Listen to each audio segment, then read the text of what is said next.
77 WABC and Bergen Newbridge Medical Center honor the life of legendary broadcaster and our friend, Ernie Anastas. Hi, it's Ernie Anastas. You know, your thoughts can affect how you feel. Bergen Newbridge Medical Center is the largest hospital in New Jersey, providing comprehensive, equitable, compassionate, and high-quality emergency inpatient and outpatient medical care, plus mental health services and substance use disorder treatment. The Bergen Newbridge team can address your total health needs in one convenient location. Call 201-225-7130 for an appointment or newbridgehealth.org. All right, I'm so excited about making my return to Israel. I've been talking about it a lot the last couple of days, last couple of weeks, and usually it's Scott Beltman and the One Israel Fund and Judah Honickman and Gabriel Boxer, all those great guys make it possible. But this time around, it's my friend Ariella Noveck, who's been on this show a couple times before. She's actually terrific, and she's making this thing happen. Ariella, if you don't know who she is, you should.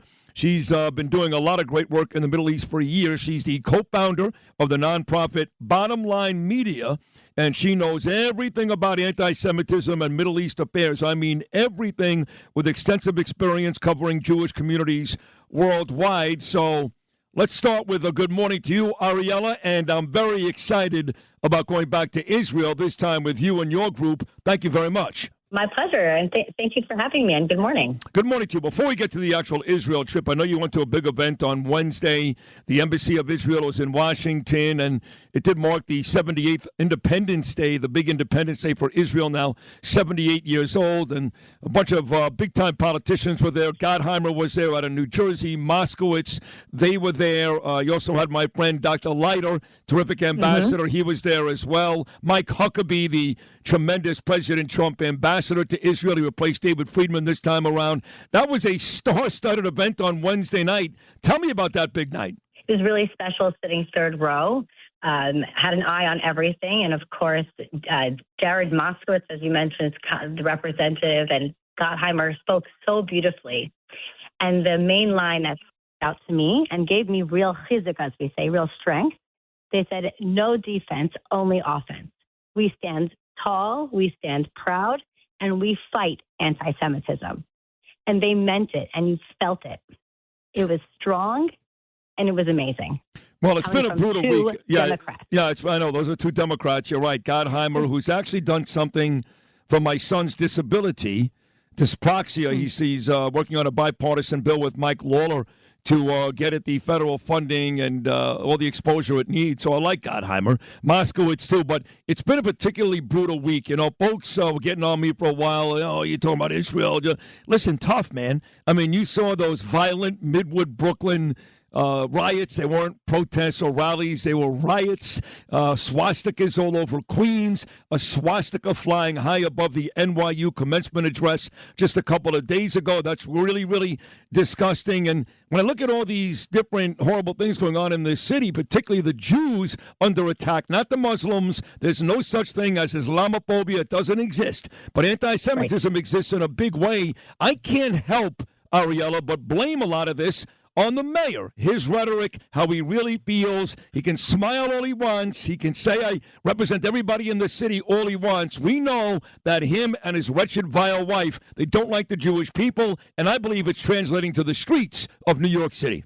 Well, firstly, I just want to say, as soon as I see photos of his Passover Seder that he hosted, did you know anyone sitting around that table? Nobody. I didn't. No. No one. I mean, not that I'm looking for an invitation there, but in the last administration, I was there celebrating all of the Jewish events.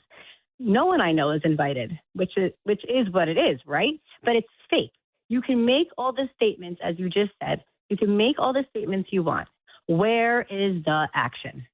It's about shutting it down. It's not putting those policemen in harm's way.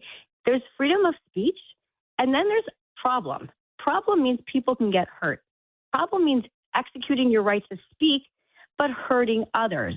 At what point do you want to put people in harm's way as opposed to shutting it down? That's what needs to happen. No more comments. Change. Stop that.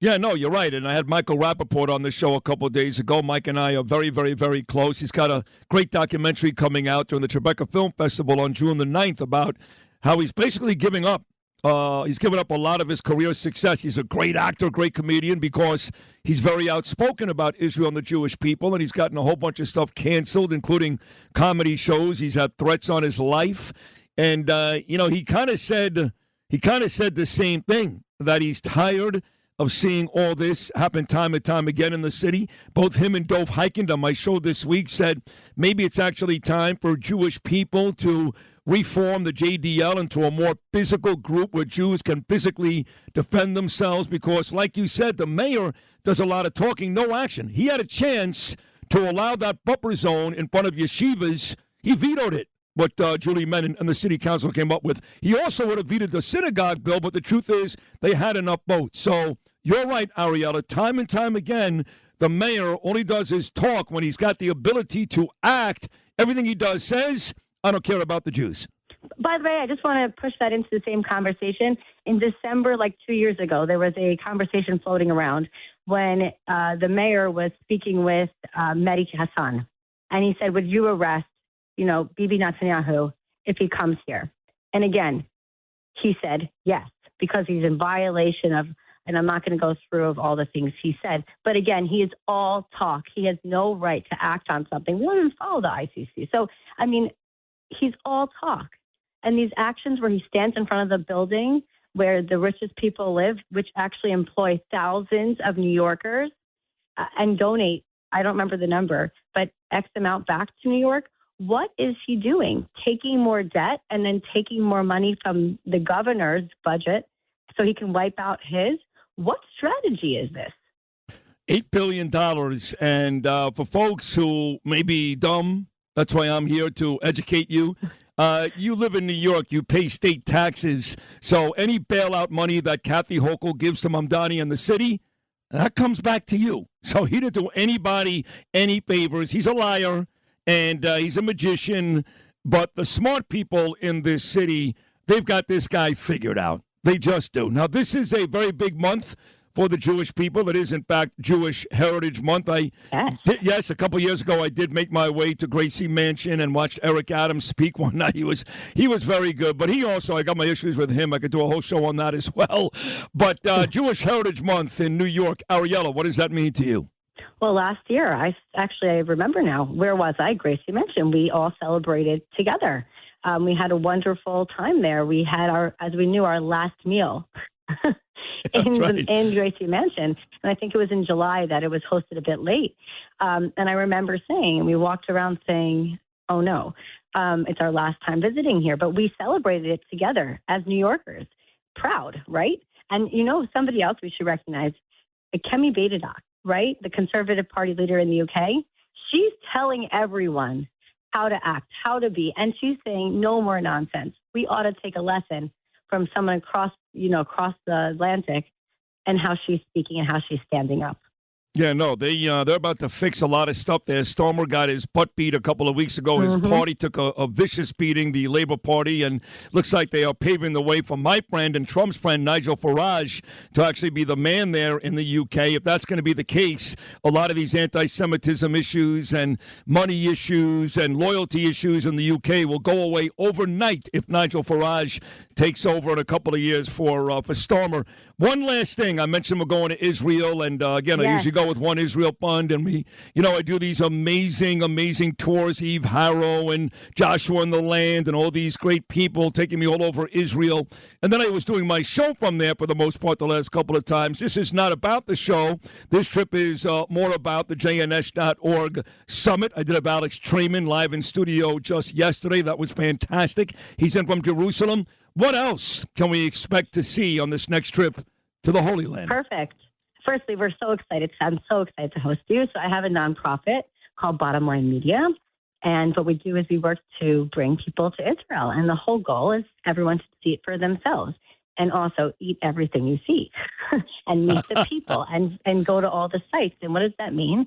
What is of value to you? There's so much if you're a Christian, if you're a Muslim, there's so many things to learn that we're all together. And this time we're doing something really special. Actually, just confirmed yesterday, we'll be seeing your friend, Investor Huckabee. He'll be coming to Hadassah Hospital, where we'll be going on the Sunday that we're there. to see really the hospital to me is like if the Jetsons had a hospital, that is what it's like there. And they're the only American hospital in Israel offering so much to so many. And they're really ahead, not even just building the innovation. They are ahead of innovation and bringing us where innovation needs to be. So we're going to see that with our own eyes. And we're going to see Ambassador Huckabee for lunch as well. He'll come greet us. Nice. And we have a few people that you're going to know as well. I know there's Xavier coming with us from PragerU, which is exciting. This guy, he's a Babka King, and he calls himself. He'll be with us. I love him. I love that guy. He's great. I saw him at the Young Israel in Jamaica Estates, him and his wife, back when they honored me a couple of months ago. He makes the best babka in the world. That guy's great. Yes, so we have a lot of great people, and our great group, I should say. And, of course, we're going to the greatest conference with JNS. I did their podcasting last year. I'll be doing it again this year. And this is how the idea was born. While I was podcasting, I kept saying, wow, I'm learning and meeting so many people. I wish others, that are reporters and journalists can come and, get as much information like I am and as many sources as me. And from that idea last year, I said, next year I'll be bringing journalists. And that is what we're doing. So we will be arriving the 19th of June into Israel. And I'm so excited, hopefully spending some time in both Tel Aviv and then straight to Jerusalem. And we're going to also get a tour of Aroma. We'll be the first group to go there because their coffee is so good. We'll meet with the head of the police, and it'll be a great time. It's going to be great. Ariella, thank you for hopping on this morning. You really do tremendous work. You're a bright young lady. You're terrific. And we'll bring you on one more time before we actually hop on that El Al flight and make our way to Israel. But thank you for a couple of really great minutes on this Friday morning. Good Shabbos. We'll talk again very, very soon. Thank you so much. You got it. Talk soon. God bless you. Ariella Noveck right there, a really, really terrific young lady who fights every day in the media to make sure that all these lies about Israel and the Jewish people. But what she does is she works with journalists all over the world. In fact, the people coming with us, a lot of them are Christian people. They're not Jewish people. And I say this all the time. If we're going to win this war on anti-Semitism, which is a lot bigger and uglier than New York tells you it is, it's really ugly. If we're going to win this war, we need the help of the Christian people. And for the most part, they are helping us. They do a great job. Take a short break. Friday edition, Sid and Friends in the Morning. Thanks for listening to Sid and Friends in the Morning. You can hear Sid and Friends in the Morning weekday mornings at 6. If you like the podcast, share it with your friends and listen anytime at WABCRadio.com and download the WABC Radio app. Hit that subscribe button on all major podcast platforms. Plus, follow WABC on social on Instagram, TikTok, Facebook, and X. See you next time for a new episode so you never have to wonder. What the heck is going on here?